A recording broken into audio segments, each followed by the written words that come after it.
Barista!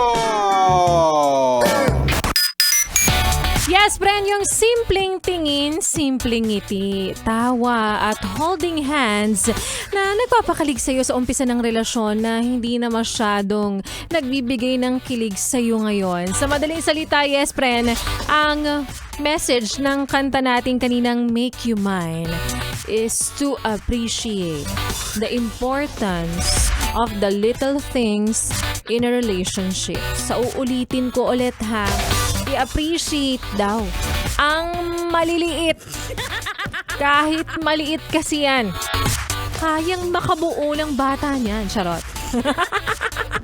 And again, that was Make You Mine by Public. Laika Barista pa rin, yes, pa rin ang iyong kasama, kachismisan, kakampi, pwede rin kalaban. Huy. At kaututang dila hanggang sa mga oras po na ito. At nakikinig ka pa rin patuloy dito pa rin sa iyong paboritong istasyon. Nakabonding ang 101.1, yes! FM. At kanina nga, yes, friend, ay napakinggan po natin ang kwento ng ating Laika Barista Moments na pinamagatang Toxic Relationship.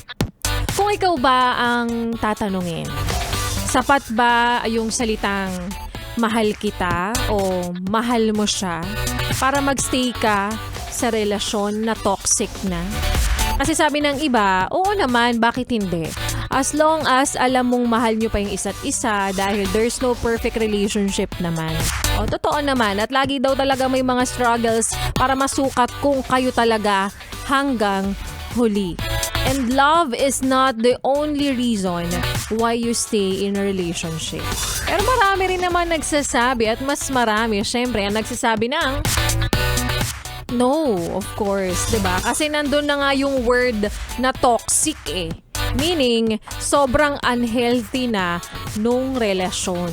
So, but for me, yes, friend, kung ako ang tatanungin nyo sa opinion ko rito, patanda ka na, kaya mo na yan. Pumasok ka nga sa relasyon, sumugal ka, kahit ilang beses kang napupuyat, okay lang sa'yo. Hindi, charot lang. Bigyan mo ng chance. O sige, oo, go. Pero kung sobra-sobra na yung isinasakripisyo mo, gawin mong regalo sa sarili mo yung makaalis dahil balang araw, pasasalamatan mo yung sarili mo na buti na lang umalis ka na sa maling relasyon. 'Di ba? Dahil never magiging sapat yung mga ginagawa mo, yung ibinibigay mo kapag nasa maling tao ka. Kaya naman, protect yourself from toxic people, unhealthy relationship, and one-sided love. Siguro sa umpisa, hindi mo kagad siya ma-figure out. Hindi mo kagad ma-realize na parang, hindi, bigyan ko pa ng chance kasi baka naman ganun lang talaga siya. Diba? May mga part pa rin naman ng kanyang pagkatao na nagugustuhan ko. Pero, hindi na kasi uso yung parang my love is greater than my disappointments. Pero kapag, hello, ano na, puro na lang tayo pagpapakamartir. So, okay lang yun sa'yo, diba? Pero, syempre, depende pa rin naman yan. Tsaka, wag kang matakot mag-isa. Sabi nga nila, kasi nasanay ka lang na palaging may kasama eh. No? Dahil sabi nga rin nila, minsan, hinahayaan ka ng Diyos na iwan ka ng lahat para maramdaman mong kasama mo siya. No? Kopya? Kopyang-kopya. Ay, taray ni Sexy. My God, gusto ko yung bigla siyang nagre-react dun sa gilid. Kasi bigla akong nagseryoso. Minsan lang naman kasi pa Holy Week na eh. Pang-content daw to sa Holy Nag-grab nyo ba? Kopya. Kopyang-kopya. Hindi. O sige, ulitin natin later.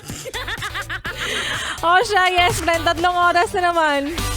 Ang ating pinagsaluhan, pinagsamahan at pinagkwentuhan. Nakasama niyo pong muli si Laika Barista. At bukas ulit, oo, favorite day na natin. Yes, pre. Nakalain mo yun, minsan nagiging favorite ko na rin pala ulit yung araw ng Friday. Bukas ulit, araw pa. Supervisor ko, ang dami mga sinasabi dito sa gilid.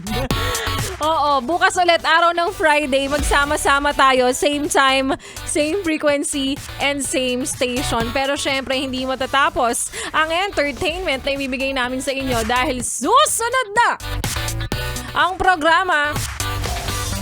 Munti ko na sabihin, Rico pa niya. Ha? Namimiss si... Ay, nako! Ba't ko namimiss si Marsh? Hoy!